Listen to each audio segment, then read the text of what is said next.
Hi മകളെ, +1 എത്തിയിട്ടുണ്ട്. ഏകദേശം പകുതി ആയിട്ടുണ്ട്. പല ആളുകളും ഇപ്പോഴും ഉറക്കത്തിൽ നിന്ന് എഴുന്നേറ്റിട്ടില്ല.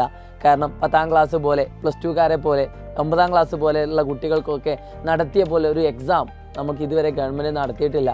അതുകൊണ്ട് ഏത് രീതിയിലാണ് ഗവൺമെൻറ്റിൻ്റെ ചോദ്യപേപ്പർ ഉണ്ടാവുക എന്ന് പല ആൾക്കാർക്കും ധാരണയില്ല. എക്സാം ടഫാവുക എന്നതിനെ പറ്റി അവർക്ക് ധാരണയില്ല. പക്ഷേ അവർക്ക് ധാരണയുള്ള, അല്ലെങ്കിൽ നിങ്ങൾക്ക് ധാരണയുള്ള ഒരേ ഒരു കാര്യം, നമ്മുടെ സിലബസ് ടഫാണ്, വിചാരിച്ചത്ര രീതിയിൽ പഠിക്കാൻ പറ്റുന്നില്ല, ഒരുപാട് ക്ലാസ്സുകൾ പെൻഡിങ് ആണെന്നൊക്കെ ഉള്ളതായിരിക്കും.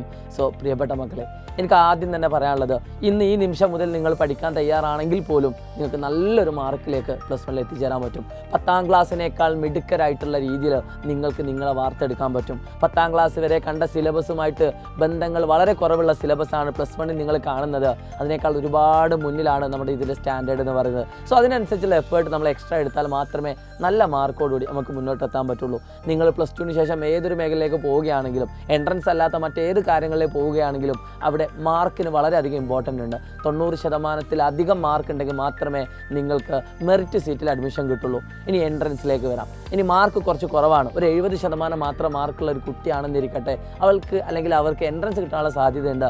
പക്ഷേ സാധ്യത എവിടെ നഷ്ടപ്പെടും? ആ പഠിക്കുന്നത് 70% കോൺസെപ്റ്റൊക്കെ മനസ്സിലാക്കി പഠിച്ച വിദ്യാർത്ഥിക്കാണ് ഈ കാണുന്ന എൻട്രൻസ് ക്രാക്ക് ചെയ്യാൻ പറ്റുക. അല്ലാത്ത കുട്ടികൾക്ക് അതും ബൈഹാർട്ടൊക്കെ ചെയ്തു പോയി ഓരോ ചോദ്യം എങ്ങനെ വരണമെന്നുള്ള ജസ്റ്റ് PYQs മാത്രം, അവസാനത്തെ മാരത്തോൺ മാത്രം കണ്ടുപോയ കുട്ടിക്ക് ഈ പറയുന്ന എൻട്രൻസിലേക്ക് എത്താൻ സാധിക്കുകയുമില്ല.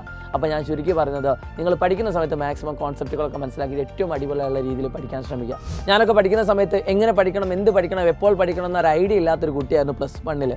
അങ്ങനെ ഞാൻ +2ലേക്ക് എത്തിയ സമയത്ത് ഒരു ട്യൂഷന് പോവുകയും അപ്പോൾ അവർ പഠിപ്പിക്കുന്ന മെത്തേഡിലൂടെ ഞാൻ പോയപ്പോൾ എനിക്ക് ഒരുപാട് ഇമ്പ്രൂവ്മെൻറ്റ് ഉണ്ടാവുകയും ചെയ്തു. അപ്പോൾ പ്രത്യേകിച്ച് ഒരു ഐഡിയ ഇല്ലാത്ത മക്കളാണ് നിങ്ങളെങ്കിൽ, എന്ത് പഠിക്കണം, എപ്പോൾ തുടങ്ങണം, എങ്ങനെ അറിയണം എന്ന് അറിയാത്ത ആളുകളാണെങ്കിൽ നിങ്ങൾക്ക് വിദ്യാരംഭം എന്ന് പറയുന്ന ഒരു അടിപൊളി ഓഫറും കൂടി സാഹിത്യത്തിൻ്റെ അഗ്നി ബാച്ചിലുണ്ട്. സോ ഇപ്പോൾ നിങ്ങൾ ജോയിൻ ചെയ്യുകയാണെങ്കിൽ ഏറ്റവും കുറഞ്ഞ ഫീസിലാണ് നിങ്ങൾക്ക് ഈ കാണുന്ന കോഴ്സ് കിട്ടുന്നത്. അതും ഒരു വർഷത്തെ വാലിഡിറ്റി ഉള്ളൂ. അതായത് +1 എക്സാം എന്നാണോ കഴിയുന്നത് അതുവരെ നിങ്ങൾക്ക് വാലിഡിറ്റി ഉള്ള ഒരു കോഴ്സാണ്. സോ എത്രയും പെട്ടെന്ന് താഴെ നമ്പറിൽ വിളിച്ചുകൊണ്ട് ഈ ബാച്ചിൽ ജോയിൻ ചെയ്യാം. ഇവിടെ പഠിപ്പിക്കുന്ന കാര്യങ്ങൾ കൃത്യമായിട്ട് ഫോളോ ചെയ്യുക.